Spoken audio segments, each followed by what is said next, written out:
जय हिंद मित्रांनो, आपल्या यूट्यूब चॅनलवर मी सर्वांचं मनापासून स्वागत करत आहे। आजच्या या व्हिडिओच्या माध्यमातून आपण महाराष्ट्र शासनाच्या शिक्षण विभागाने येत्या 100 दिवसांचा एक कार्यक्रम आखलेला आहे। नियोजनबद्ध पद्धतीने जे आहे 100 दिवसांमध्ये कोणते महत्त्वाचे मुद्दे ठरणार आहेत, त्यामध्ये शिक्षक भरतीचा मुद्दा आहे का, त्यातल्या त्यात नवीन जे काही शिक्षण मंत्री आणि मुख्यमंत्री आहेत ते ऍक्शन मोडवर आलेले आहेत आणि त्या ऍक्शन मोडचा फायदा आपल्या शिक्षक भरतीला कशा प्रकारे होऊ शकतो त्या संदर्भामधली ऑथेंटिक माहिती आपण या व्हिडिओच्या माध्यमातून जाणून घेणार आहोत। परंतु तत्पूर्वी आपण जर चॅनलवर नवीन असाल तर आमचं चॅनल सबस्क्राइब करा, साइडचा जे बेल आयकॉन आहे त्याला देखील प्रेस करा, जेणेकरून शिक्षक भरतीच्या संदर्भामधल्या कोणत्याही माहितीची अपडेट आपल्याकडून मिस होणार नाही। मित्रांनो, तपशीलवार पद्धतीने सर्व माहिती पाहण्यापूर्वी आपण जर का येत्या अभियोग्यता आणि बुद्धिमत्ता चाचणीची तयारी करत असाल तर तुमच्याकरिता उपलब्ध आहे परफेक्ट अशा प्रकारची एक बॅच,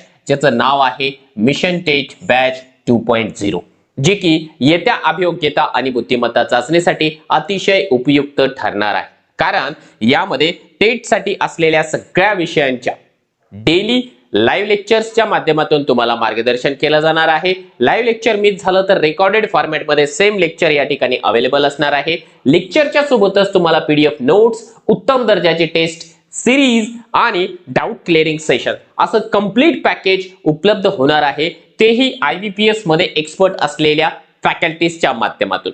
तुम्हाला जर का यांच्या सानिध्यामध्ये यांच्या मार्गदर्शनाखाली अभ्यास करायचा असेल तर मास्टर टीचर हे प्लॅटफॉर्म तुमच्याकरिता उपलब्ध आहे, जे की प्ले स्टोअरला ऍप्लिकेशन आहे, आपण सहजपणाने डाउनलोड करू शकता आणि यांच्या मार्गदर्शनाखाली आजच अभ्यासाला सुरुवात करू शकता। मित्रांनो, कालच्या तारखेला जे आहे अतिशय महत्त्वाची एक मीटिंग शालेय शिक्षण विभागाच्या वतीने घेण्यात आलेली आहे आणि या मीटिंग मध्ये शिक्षण विभागामधले जे काही एक्सपर्ट्स आहेत, याच्या व्यतिरिक्त जे काही महत्त्वाच्या व्यक्ती आहेत त्या सर्व व्यक्तींना एकत्रित करून या ठिकाणी तुम्हाला स्क्रीनवर दिसत असल्याप्रमाणे नवनियुक्त आपले शिक्षण मंत्री दादाजी भुसे असेल, त्याच्यासोबतच आपले जे आहे हे तुम्हाला आयुक्त महोदय दिसत असतील, SP सिंग, याच्या व्यतिरिक्त या ठिकाणी जे आहे शिक्षण विभागामधले जे महत्त्वाचे अधिकारी आहेत ते सगळे महत्त्वाचे अधिकारी आपल्याला दिसत आहेत। तुषार महाजन सर असतील, त्याच्यानंतर जे आहे रणजित सिंग देओल असतील, त्यानंतर या ठिकाणी जे आहे उपसंचालक महोदय असेल, सर्वांची एक महत्त्वाची मीटिंग पार पडलेली आहे। त्यातल्या त्यात फक्त यांचीच नव्हे तर तुम्हाला या ठिकाणी दिसत असल्याप्रमाणे माननीय जे नवनियुक्त मुख्यमंत्री आहेत देवेंद्रजी फडणवीस असेल, त्यांच्यासोबतच आपले जे आहे शिक्षण मंत्री दादाजी भुसे आणि शिक्षण विभागामधील इतर जे महत्त्वाचे व्यक्ती आहेत त्या लोकांची मीटिंग झालेली आहे आणि या मीटिंग मध्ये येत्या 100 दिवसांचा एक कृती आराखडा तयार करण्यात आलेला आहे।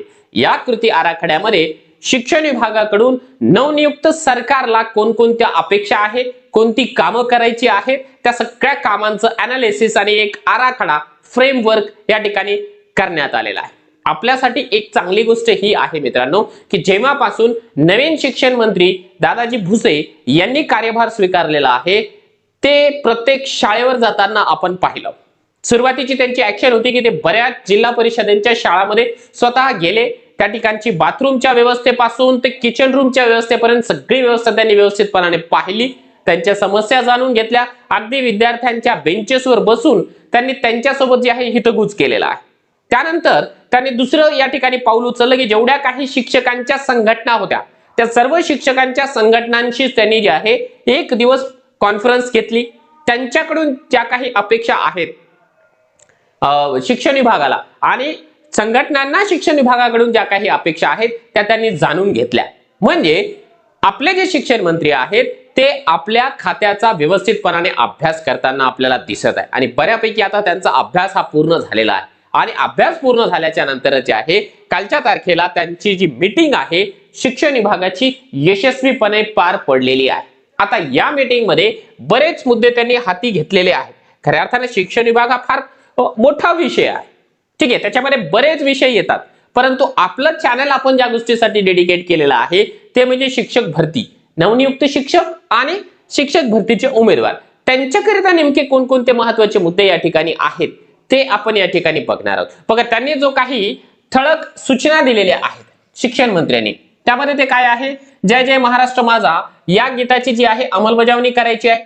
मराठी अभिजात भाषा सर्व माध्यमांना अनिवार्य, सर्व कर्मचारी शिक्षक अधिकारी शिक्षक यांना मराठी बंधनकारक, विद्यार्थी केंद्रित गुणवत्ता व आनंददायी शिक्षण, अशैक्षणिक कामे वगळून शिक्षकाच्या अडीअडचणींचे निराकरण करणे, सर्व शाळांचा विविध योजनांद्वारे विकास करणे, विद्यार्थी पालक शिक्षक व्यवस्थापन समिती किंवा नाविन्यपूर्ण क्षेत्रीय कार्याचा जे आहे गौरव करणे, शैक्षणिक धोरणामध्ये विद्यार्थी पालक शिक्षक व्यवस्थापन समित्या, शैक्षणिक संस्था शिक्षण तज्ञ यांच्या विचारातील सकारात्मक विषयांचा समावेश करणे, शिक्षक भरती प्रक्रिया जलद गतीने राबवणे हा एक महत्वाचा मुद्दा आपल्यासाठी महत्वाचा आहे. आणि हा मुद्दा फक्त इथेच नाही चर्चेला गेलाय.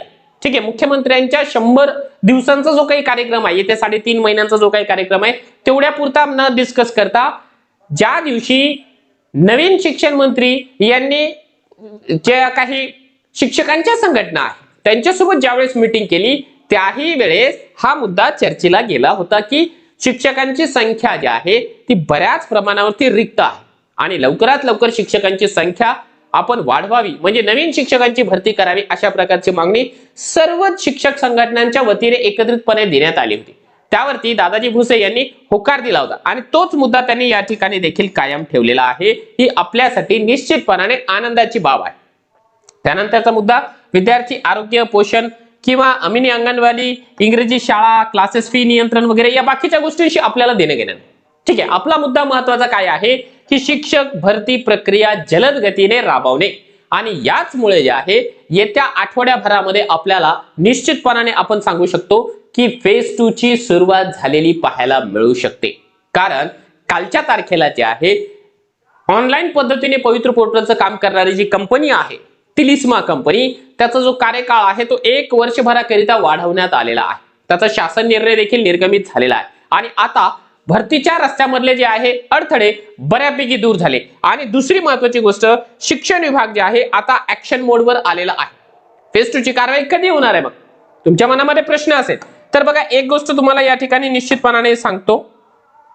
इकडे आपण जर का बारकाईने बघितलं तर हे पत्र आहे बघा, शिक्षण विभागाचं जिल्हा परिषद नांदेड यांचं कालच्या तारखेचं पत्र आहे. तुम्हाला या ठिकाणी दिसत आहे 14 जानेवारी 2025 संक्रांतीच्या दिवशीचं पत्र आहे. पत्र दिलंय मुख्याध्यापक खासगी शाळेच्या सर्व शाळांना, जिल्हा परिषद नांदेड अंतर्गत येणाऱ्या सर्व शाळांच्या मुख्याध्यापकांना हे पत्र दिलंय. या पत्राचा विषय आपल्यासाठी महत्वाचा आहे.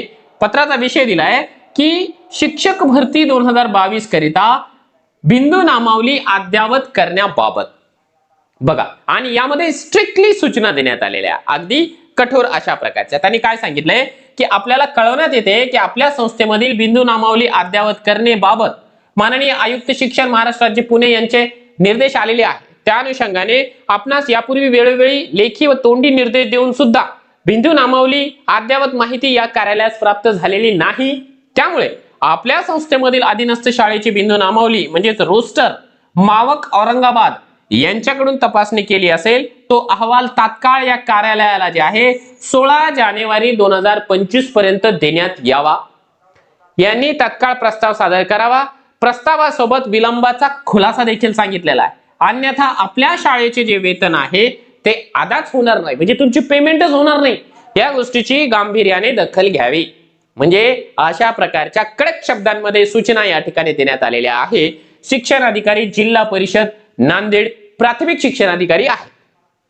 ठीक आहे, त्यांचं नाव आपल्याला माहिती नाहीये, सिग्नेचर या ठिकाणी दिसत आहे. यांचं निश्चितपणाने आपण कौतुक करूया की अशा शब्दांमध्ये त्यांनी जे आहे खासगी संस्थांना स्पष्ट शब्दांमध्ये सूचना दिलेल्या आहे की तुम्हाला कोणत्याही परिस्थितीमध्ये तुमची बिंदू नामावली तपासून घ्यावी लागेल. किती रिक्त पदं आहेत, किती कार्यरत पदं आहेत, त्याचा अहवाल 16 तारखेपर्यंत 16 जानेवारी पर्यंत तुम्हाला कार्यालयामध्ये सादरच करावा लागणार आहे. जेणेकरून येत्या आठवड्याभरामध्ये ज्यावेळेस टॅब उपलब्ध होईल तर टॅब मध्ये तुम्हाला नेमक्या किती जागा अपलोड करायच्या आहे त्याच्या मार्गदर्शक सूचना देखील दिल्या जातील. म्हणजे एकूण शिक्षक भरती करिता येणारा जो काळ आहे तो निश्चितपणाने आश्वासक ठरणार आहे, आनंदाचा ठरणार आहे. या गोष्टीची आपल्याला बऱ्यापैकी जाणीव होताना दिसत आहे. आता आपण इतके दिवस संयम ठेवलेला आहे, आणखी किमान 1 आठवडाभर जर आपण संयम ठेवला तर आपल्याला असं वाटतं आहे की बऱ्यापैकी शिक्षकांच्या जागा येतील. तरी देखील आपण गाफील राहायचं नाही.